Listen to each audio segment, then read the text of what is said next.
você abre a sua Bíblia lá no livro de Atos dos Apóstolos, capítulo de número 16. Glória a Deus. Aleluia. Vai glorificando a Deus, hein, meu irmão? Você está na casa do Pai, você tem liberdade para adorar a Deus. Amém? Atos dos Apóstolos, capítulo 16.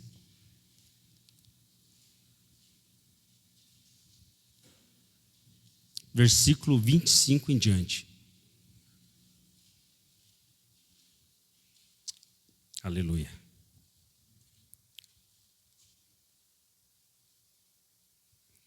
Glória a Deus. A palavra de Deus fala conosco nessa noite assim. Perto da meia-noite, Paulo e Silas oravam e cantavam hinos a Deus, e os outros presos o escutavam. E de repente sobreveio um grande terremoto, que os alicerces dos cárceres se moveram e logo se abriram todas as portas e foram soltos as prisões de todos. Acordando o carcereiro e vendo abertas as portas das prisões, tirou a espada e quis se matar-se, cuidando do que os presos já tinham fugido. Mas Paulo chamou com grande voz, dizendo: não te faças nenhum mal, que todos aqui estamos. E pedindo luz, saltou dentro, e todo trêmulo se prostrou antes a Paulo e Silas. E tirando-os para fora, disse: senhores, o que é necessário que eu faça para me salvar? E eles disseram: crê no Senhor Jesus Cristo e serás salvo, tu e tua casa. Amém? Pode se assentar, meus amados. Glória a Deus. Hoje nós estamos na nossa campanha, né, blindando a nossa família com o sangue do Cordeiro. E o maior desejo do nosso coração é que a nossa casa também se salve. Nós lutamos, batalhamos pela nossa família. Lutamos para que a nossa casa, não só nós, mas toda a nossa parentela, alcance a salvação, alcance a promessa. E hoje eu quero falar com vocês sobre algumas situações, alguns terremotos que precisam acontecer em nossa vida para que a gente entenda o propósito de Deus, como na vida desse carcereiro. Deus permite alguns terremotos para que nós possamos e para que pessoas se despertem de um sono, porque nós temos vivido um tempo onde que as pessoas estão extremamente sonolentas espiritualmente. Quando nós saímos fazer trabalhos evangelísticos na rua, nós podemos perceber o quão grande essas pessoas já estão dormindo, estão em um sono profundo. E a Bíblia relata a respeito de sono. Ela compara o sono com a morte, né? A morte espiritual. Então, desde que o homem pecou, né, nós fomos destituídos da glória de Deus e todos então começamos a entrar na condição de pecado. E essa condição de pecado foi nos dando uma morte espiritual. E cada vez que você, antes de você aceitar Jesus, antes de você reconhecer Jesus como teu Salvador, você estava numa condição de sonolência espiritual. Você fazia as coisas que você achava que era certo, mas você estava contra os princípios e contra os valores de Deus.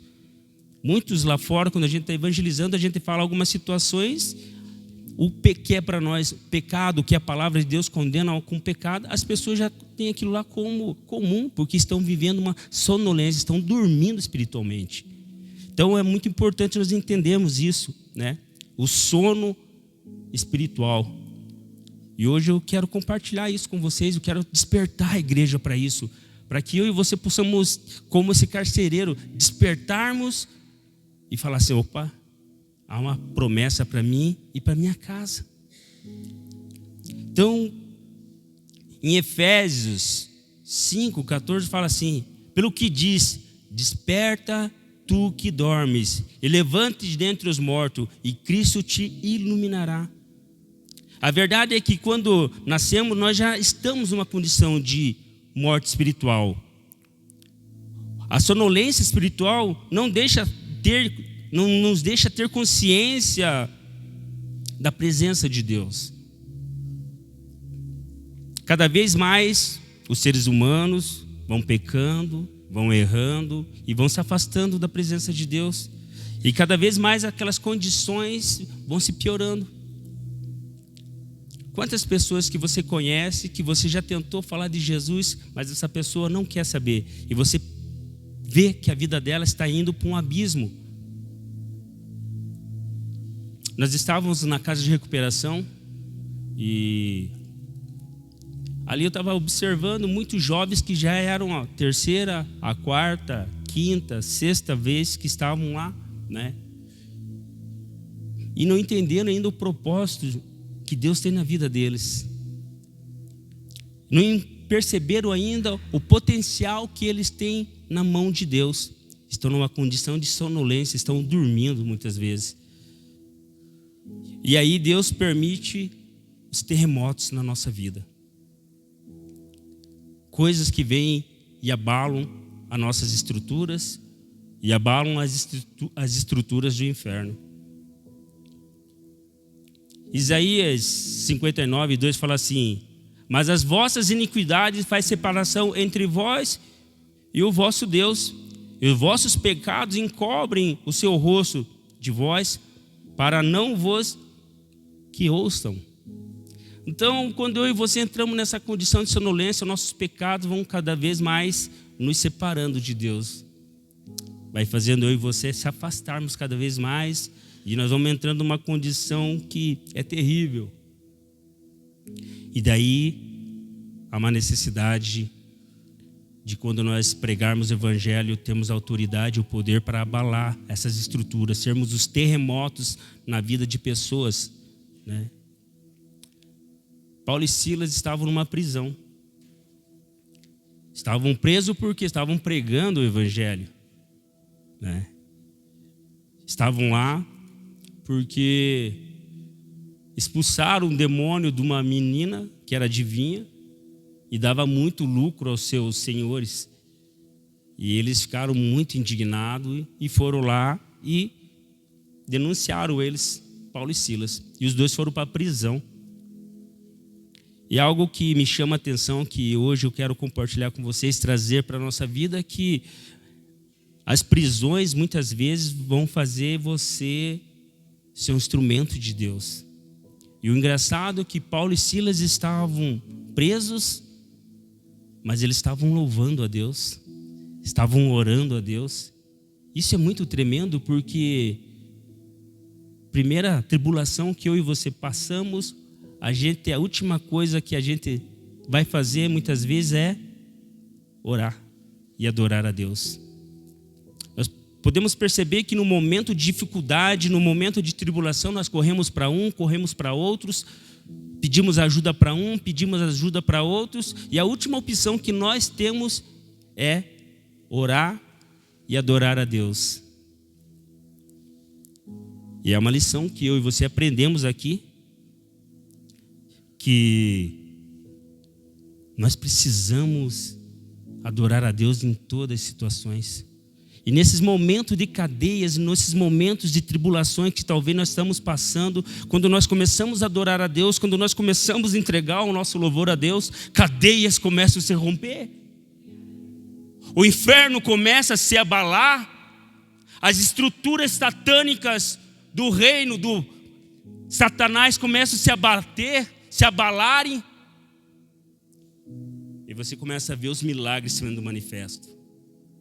Meu irmão, eu e você precisamos muito aprender a adorar a Deus no meio das tribulações, no meio das nossas prisões. Eu e você precisamos entender que nos momentos de dificuldade nós temos o poder de mover o céu com as nossas orações. Nós precisamos olhar nesse texto e tirar aprendizados que faz nos entender que nós somos um instrumento de Deus aonde quer que nós estejamos. Paulo e Silas podiam estar murmurando ou reclamando. Falou, poxa, nós estamos pregando a palavra e estamos sendo presos. Poxa, nós estamos fazendo a vontade de Deus e estamos sendo perseguidos. E muitas vezes nós estamos dentro de uma igreja, muitas vezes nós estamos dentro da nossa casa, muitas vezes nós estamos dentro do nosso trabalho, sendo honesto, sendo fiel, fazendo a vontade de Deus, mas daqui a pouco se levanta uma perseguição. E no nosso interior, em vez de nós adorarmos a Deus, nós começamos a questionar. Puxa, quando eu estava no mundo não era desse jeito. Agora que eu estou na igreja as coisas pioraram. Não, meu irmão. Deus quer que você comece a levantar a adoração. Deus quer que você comece a levantar louvores, porque lá cadeias vão quebrar. Lá no teu trabalho, aquela pessoa que te persegue, aquela pessoa que luta contra você, talvez é ela que está precisando ser abalada na área espiritual. E as cadeias vão romper, ela vai ser liberta, porque você está louvando, adorando e orando pela vida dessa pessoa. A minha esposa, ela começou a trabalhar numa empresa e tinha uma outra moça, que era, no caso, a chefe dela, né? Começou a se levantar. Do nada. Começou a perseguição. A Michele chegava em casa chorando. Falei, amor, eu não estou fazendo nada, a guria fica... Eu falei, amor, vamos orar. Vamos orar, é uma alma, porque ela está numa condição assim. E daí nós fomos investigando, orando, intercedendo pela vida dessa moça. E nós descobrimos que essa moça estava com o casamento arrebentado já. Estava com a família destruída, amarga. E ela, o que ela tinha para oferecer? Era amargura. Eu falei, amor, sabe o que você faz? Comece a colocar louvores no teu trabalho. Comece a adorar a Deus naquele lugar. Comece a orar pela vida dessa moça. E vai investigando a vida dela. Tenta descobrir o que ela gosta. E ela descobriu que ela gostava de umas vaquinhas, né? Ela foi lá e comprou uma vaquinha. E foi lá e presenteou essa moça. Ela foi quebrando. Foi quebrando. A palavra de Deus fala assim que, né, não é contra a carne e nem contra o sangue que nós lutamos, mas contra principados e contra a potestade. Então não é aquela pessoa, mas sim aquilo que está agindo através da vida dela.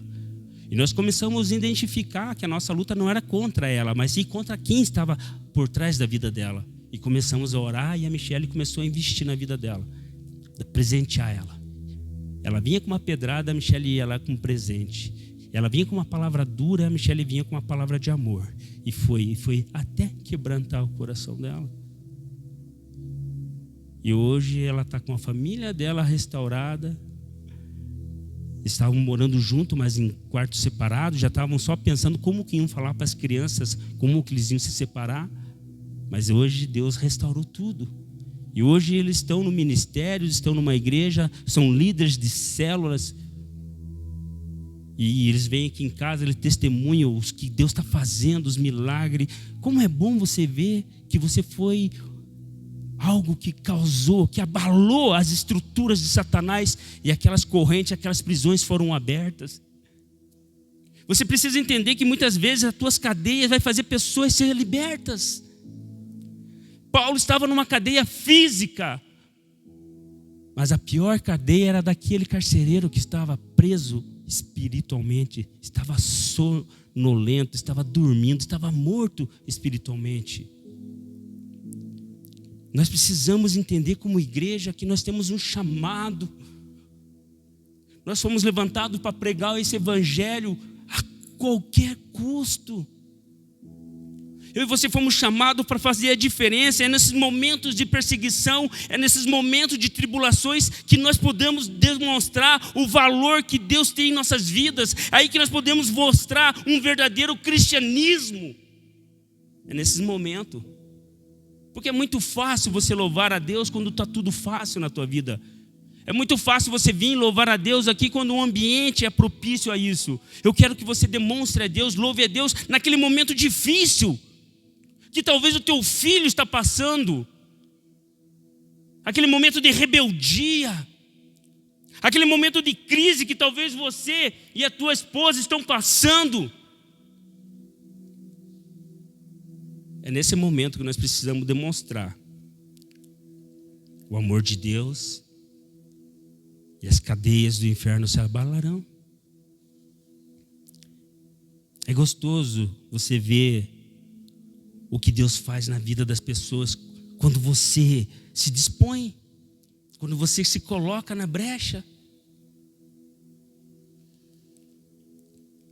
Colossenses 3:23 fala assim: tudo quanto fizerdes, fazei de todo o coração, como para o Senhor e não para homens. Tudo que você for fazer, faça como se fosse para o Senhor.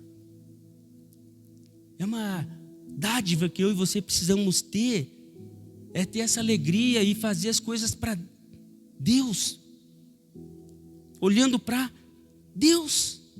Porque quando você olha para Deus, quando você mira os teus olhos em Deus, você deixa de olhar as pessoas e começa a contemplar a glória de Deus, porque você sabe para onde você vai. Quando você começa a olhar para o teu alvo, que é Cristo, você começa a se tornar um instrumento na mão de Deus para que outros também tenham o mesmo processo, a mesma direção. E a igreja precisa entender isso.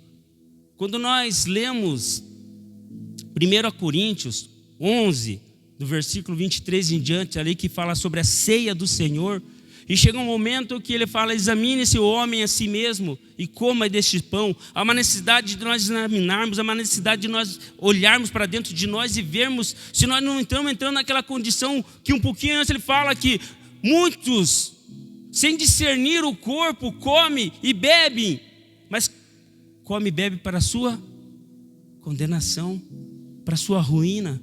Sabe o que é isso, meu irmão? Você precisa discernir o corpo. Você precisa entender o teu propósito dentro do corpo de Cristo. Você precisa entender que você faz parte desse corpo. E quando você começa a lutar com aquele irmão ou com aquela irmã, quando você começa a lutar com o teu marido ou com a tua esposa, você não está discernindo o corpo. Você está com um olhar carnal e você está lutando com carne, com pessoas. Você precisa discernir, você precisa entender que a tua batalha é uma batalha espiritual e vocês têm um propósito junto. E quando você ataca alguém, da igreja, quando você ataca um irmão da tua fé, você está atacando o corpo. Quando você se levanta a falar mal, injúrias ou qualquer coisa de um irmão ou da tua própria família, você está falando mal do corpo. Porque nós somos um corpo. Cristo é o cabeça. E nós se tornamos membro desse corpo. Há uma necessidade de nós trazer a nossa consciência, o nosso entendimento. Se nós queremos ver esse milagre da salvação na nossa casa, nós precisamos entender que nós precisamos dar frutos em todo o tempo.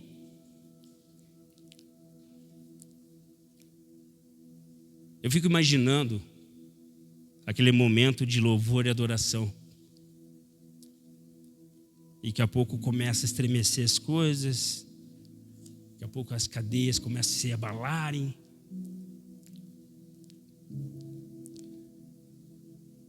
Nós estávamos... Todos os trabalhos evangelísticos que nós fazemos, nós chamamos aquele momento de oração, aquele momento de adoração, né? E tem algumas, né, em todos a gente faz, mas tem uns que foram muito especiais, que marcaram bastante a minha vida. Momento que nós tiremos para adorar, o tempo estava fechado, chovendo forte, e nós tudo dentro da igreja assim, daí nós olhávamos assim: puxa, cara, estragou o evangelismo essa chuva, arrebentou com o nosso evangelismo, não dá para nós já sair na rua. E começa aquela chuva forte, e o pastor olha para nós: chama o pessoal aqui. Nós já aí, tudo desanimado, né, com a chuva, não vai dar para fazer o trabalho de missões, não vamos poder evangelizar. E daí nós viemos para frente e daqui a pouco o pastor pede, começaram a puxar um louvor. Ele falou, agora nós vamos buscar a Deus. Se Deus não quer que nós saia, é porque Ele quer trabalhar com a gente primeiro aqui. E hoje nós vamos adorar a Deus de tal maneira que você nunca adorou. E nós começamos a buscar, eu comecei a buscar a face de Deus. Falar, Deus, o Senhor sabe todas as coisas. O desejo do nosso coração é estar aí fora ganhando almas. Mas primeiramente, Deus, se o Senhor quer tratar com a gente, trata. Nós estamos aqui. E daí Deus começou a ministrar. Confessa os teus pecados. Começa a soltar, a vomitar tudo isso que te incomoda. E eu falei, Deus, tá, mas o que né, tem tanto, eu já confessei tantas coisas, né? E daqui a pouco vem, a palavra de Deus começa sendo ministrada, o Espírito vem e fala assim, e o orgulho, como é que tá? Sei lá, Deus, eu orgulhoso? Não. Daqui a pouco o Espírito Santo leva lá numa cena, você sendo orgulhoso. Desse, puxa, Deus, me perdoe. Eu fui orgulhoso. Daqui a pouco o Espírito Santo vem e fala, você foi cobicento. Porque lá naquela situação, você cobiçou, você ficou com inveja. Daí você, puxa, Deus, me perdoe, porque eu sou invejoso. Eu fui cobicento. E muitas vezes nós temos uma arrogância tão grande de virmos aqui diante de Deus e falar, Deus, perdoe meus pecados. Mas continuamos com a mesma mentalidade e não conseguimos mudar, saímos desse local com a mesma mentalidade de pecar nas mesmas coisas, e não temos a ousadia de falar, não, eu quero mudar de vida, eu quero mudar o estilo de vida. E naquele dia eu comecei a me derramar na presença de Deus, e quando eu vi, eu já estava no chão chorando. Eu falei, Deus, eu me humilho diante do Senhor, eu quero ser diferente. Me ajuda a ser diferente, me ajuda, tira essa arrogância, tira essa soberba de dentro de mim, me ajuda a ser um homem de coração reto, sincero, me ajuda a perdoar. Quando eu olhei do meu lado, um monte de gente, todo mundo no chão chorando, e aquele mover, ninguém conseguia ficar de pé, e o rapaz estava tocando violão também, já estava no chão, e aquele poder de Deus, e nós não queríamos sair dali. Daqui a pouco o pastor, agora eu quero que vocês levantem. E olhem lá para fora. Nós olhamos o céu limpinho. Às vezes, algumas situações que Deus faz eu e você parar para ir conversar com a gente. Às vezes o tempo está nublado na tua vida, mas é porque Deus quer que você não saia lá. Ele quer ter um tempo a mais com você. E você não está entendendo. Talvez você está tendo terremotos na tua vida. Está tendo terremotos, está tendo um barulhão, está se abalando um monte de coisa e você não está percebendo. Você está dormindo ainda. Aquele carcereiro deu um terremoto, mas daqui a pouco ele acordou com o barulho. Deus permite terremotos nas nossas vidas para que nós possamos nos despertar do nosso sono. O que você anda dormindo? Em que área que você anda dormindo? Fala, Deus, me ajuda, desperta-me. Desperta nessa área. Confessa a Deus, fala, Deus, me ajuda, abra meus olhos, porque muitas vezes nós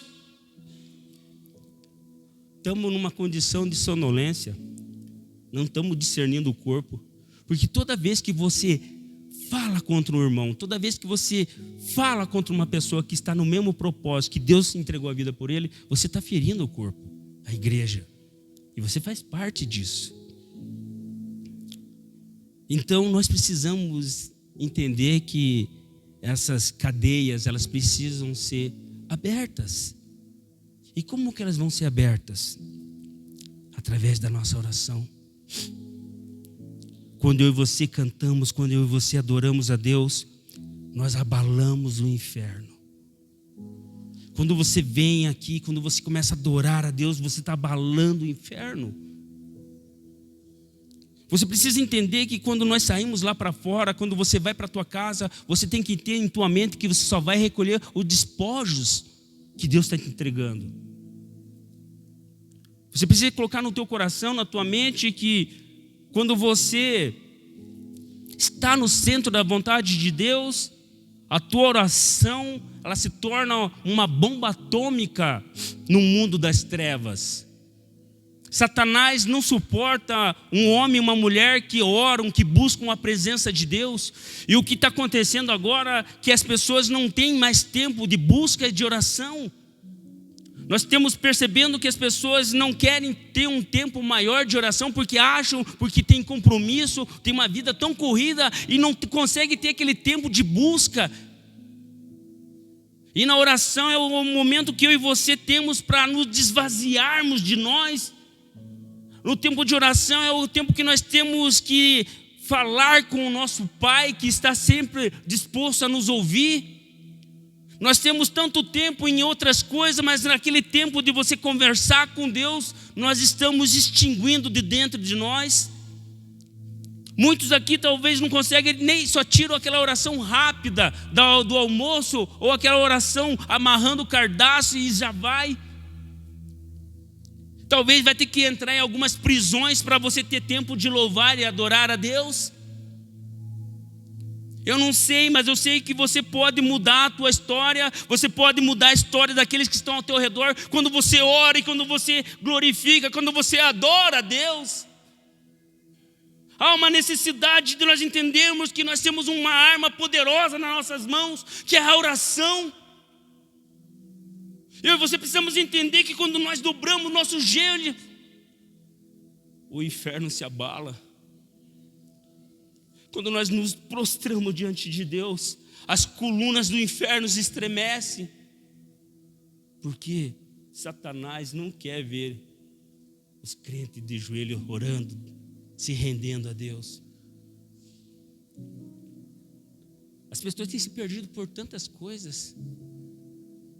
As pessoas entram numa condição de uma sonolência espiritual com tantas coisas. Há uma situação que está em Êxodo ali.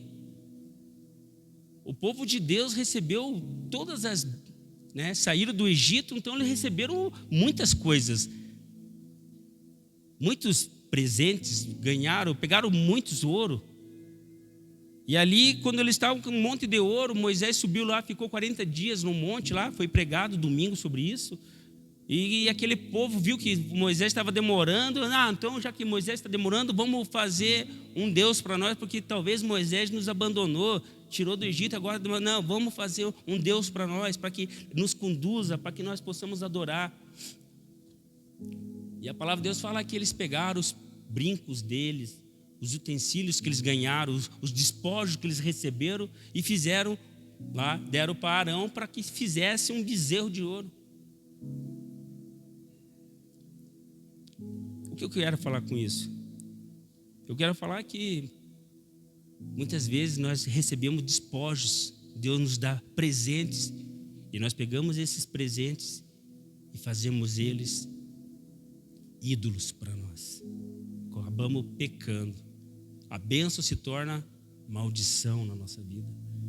A gente percebe que muitas pessoas vêm na igreja e pedem: Senhor, restaura o meu casamento, restaura isso, e Deus restaura.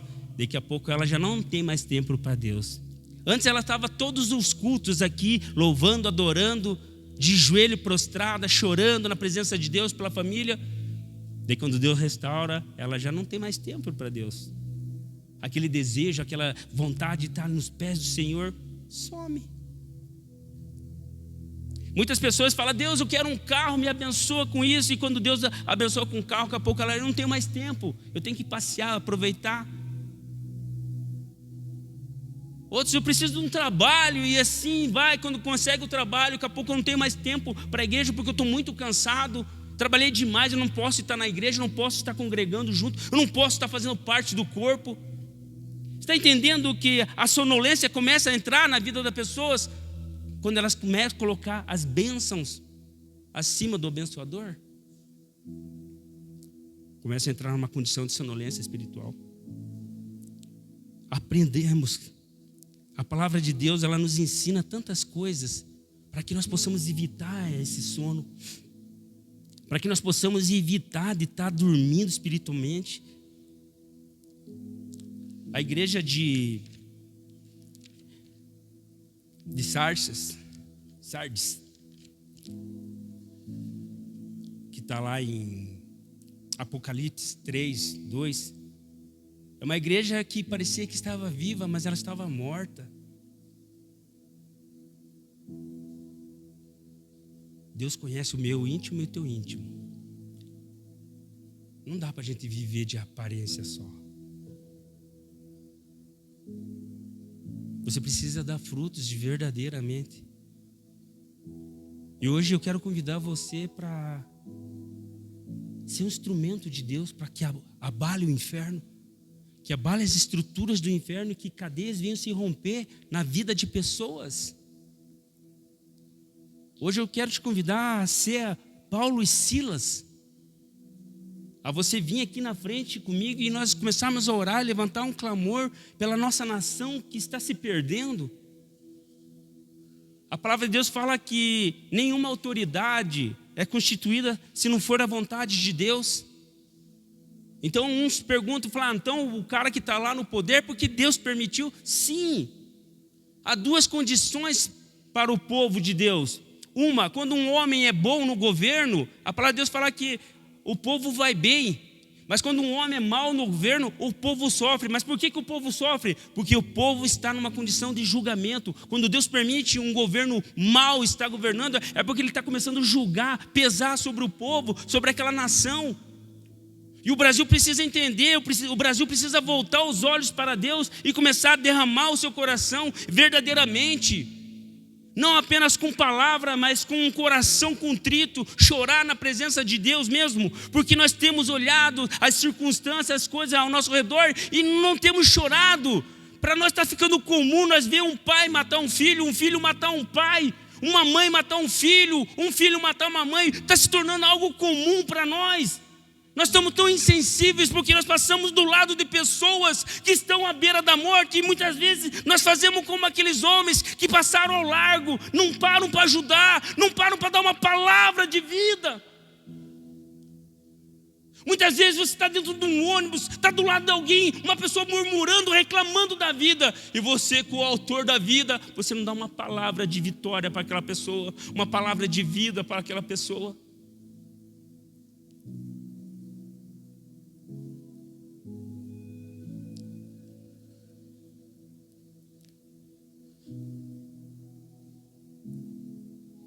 Um dia nós vamos chegar diante de Deus e Ele vai olhar para nós. Quando eu tive fome, me deste de comer. Quando eu tive frio, me deste de vestir. Quando eu tive sede, me deste de beber. Quando eu tive fome, me deste de comer. Mas Senhor, quando que eu fiz isso? Quando que eu fiz isso? Quando um dia você fez a um desses pequeninos. Você está entendendo? Você está entendendo o quão grande o amor que Deus tem por nós? E o quão grande amor que nós precisamos demonstrar às outras pessoas? Eles precisam ver Cristo em nós. A igreja é a referência de Cristo. Nós somos a referência de Cristo. O mundo não foi destruído porque a igreja está aqui ainda. E o dia que o Espírito Santo for levado e a igreja for levada, isso aqui vai virar um caos. Desperta tu que dormes. Desperta tu que dormes. E Cristo te ressuscitará, te trará vida. Cristo vai trazer vida. E você vai ser um instrumento de Deus. Paulo não perdeu a oportunidade. Ele não perdia a oportunidade. Você vai ver ele sempre pregando o evangelho. Não importa a circunstância, ele sempre estava pregando o evangelho. Pregue o evangelho. Fale de Jesus, não importa a hora, o momento, fala de Jesus, meu irmão.